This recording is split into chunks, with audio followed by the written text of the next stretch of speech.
Maya met Daniel during a season when she was open. Not desperate, not searching, just open in the way people are when they still believe connection can arrive gently. Daniel noticed her first. He lingered in conversations, asked questions that felt intentional. When he laughed, he reached for her face like it was something worth holding. She told herself that kind of attention did not come from nowhere. Their beginning was easy. Texts that carried through the day, late dinners that stretched into night, familiar jokes forming too quickly.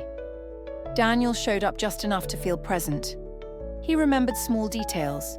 He sounded sincere when he spoke about the future, even if he never named her in it. Maya filled in the gaps with hope. From the outside, they looked settled. From the inside, things stayed slightly unfinished. Plans were discussed, not confirmed. Promises hovered, never landing. Each time Maya reached for definition, Daniel softened the moment with affection. She learned to accept reassurance instead of answers. Maya began making herself easier to love, or what she believed love required. She waited longer before speaking, needed less, asked fewer questions. She told herself she was being mature. She did not notice how often she swallowed disappointment and called it patience. The more she invested, the quieter Daniel became around commitment. Not cold, just vague. He held her close but kept the future at arm's length. Maya mistook emotional availability for intention. She believed effort could earn certainty. There comes a point when pretending you are fine becomes heavier than confronting the truth. One evening, Maya asked him where they were going. Her voice was steady. The question was honest. He spoke carefully, about timing, about pressure, about not being ready. He spoke around the relationship, not into it. Not once did he speak about choosing her. That was when clarity arrived, sharp and unwelcome. Daniel did not fear losing Maya. He feared being required to stand still with her. Affection was safe. Commitment demanded accountability. Maya saw the pattern clearly now. He enjoyed love without responsibility, presence without promise, comfort without direction. And she had been helping him maintain that balance. She did not cry. She did not argue. She stood, gathered herself, and understood something deeply human. You cannot love someone into choosing you. Maya walked away, not because she stopped caring, but because she finally cared enough about herself. Maya woke up in her Yaba flat, still dressed from the night before. The curtains were half open. Morning light crept in without ceremony. Her phone was quiet. Not the kind of quiet that comes from sleeping through messages. The kind that confirms there were none. It surprised her how quickly someone could become absent. She moved through the day carefully, replied emails, ate without tasting, watered a plant that had already started giving up. Every action felt automatic, as if moving her body was all she could manage. Daniel texts asking if she is coming over. She stares at the screen for a long time, then types, "Not today." She does not explain. She does not soften it. He follows up, "Did I do something wrong?" Her fingers hover over the keyboard. It's been almost a year of shrinking herself, adjusting tone, swallowing disappointment, softening herself to fit into someone else's comfort. She chooses silence. Days pass, then a week. She begins noticing the quiet spaces between calls, the absence that fills rooms. Her heart jolted that morning when a small event reminded her how easily she had disappeared from someone else's life. She moved carefully through the day, acknowledging the weight of her own presence. When he finally calls, she lets it ring. It is not a punishment. It is not a test. It is an opportunity to listen to her own thoughts, to regain her rhythm, to practice being held by herself before being held by anyone else. She does not announce that she is leaving his life. She just stops showing up in it. Some boundaries are silent, some recoveries are internal. Maya runs into Adamola at a smaller Beulah spot tucked along a busy street.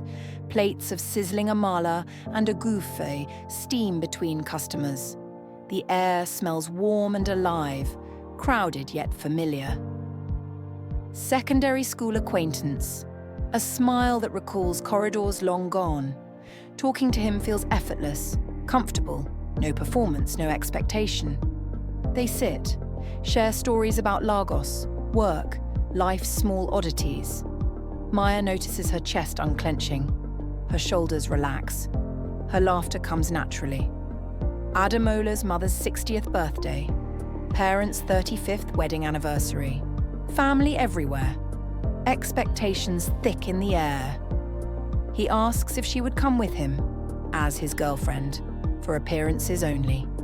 It sounds like something she read about in novels. She hesitates, then agrees. Rules are clear. No confusion. No romance beyond appearances. They practice smiling, standing close enough to be believable. Moments are awkward at first, like wearing someone else's shoes. It feels safe, structured, and that makes all the difference. For the first time in months, she does not feel measured. At the party, Daniel appears unexpectedly. Maya's chest jumps. They exchange brief, polite words. The moment nearly lingers before Adamola's mother gently pulls Maya away. Phew. That was close, she thinks, exhaling. Adamola notices without comment, adjusts presence, steps closer or back. That care, consistent and deliberate, begins to matter more than words. Weeks pass. Months. Maya catches herself smiling when she thinks of him. Her heart is still unsettled, but something is quietly moving. Maya stops rehearsing herself around Adamola. Silence is easy, laughter effortless. Being herself does not require monitoring. He remembers details she never emphasized, shows up where she needs him, offers presence, not demands. This is foreign, grounding, welcome. Daniel notices the shift, texts, calls, hope of return.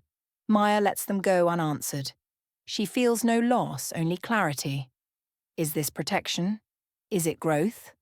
Maya has not answered yet. She simply continues moving forward. One evening, proximity lingers longer than intended. Adamola steps back first. That measured act lodges in her awareness. Attachment is not the danger. Being seen fully is. Pretending cracks under that weight. Rules blur. Intention begins to replace safety. Maya senses a change before naming it. Maya opened her door to find Daniel there, hesitant, his eyes searching hers for forgiveness he had never earned. She felt a flicker, a memory of old love, but it was faint, like a shadow at the edge of light. I just wanted to see you, he began. Words she had once cherished now felt hollow. Can we try again? Her heart beat steadily. She did not answer immediately. She remembered the nights she had spent shrinking herself to fit someone else's comfort, the slow reclaiming of space she had carved in silence. She remembered Adamola, the calm warmth of his presence, the way he saw her without expectation. Before Daniel could add more, her gaze drifted to the soft evening light spilling into the hallway. She whispered, almost to herself, I've changed. I can't go back.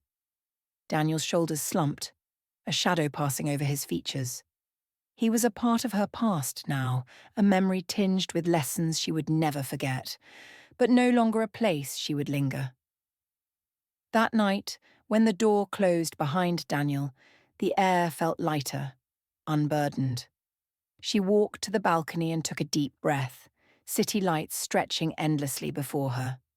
Her thoughts were no longer fractured. She had a choice and she could feel the ground beneath her own heart. Adamola stepped forward then, gently, as if he had been waiting in that quiet moment all along. His eyes met hers, steady, patient. Maya, he said softly, voice warm and calm. I need you to know something. I've grown fond of you. More than I expected. These past months have been some of the best of my life.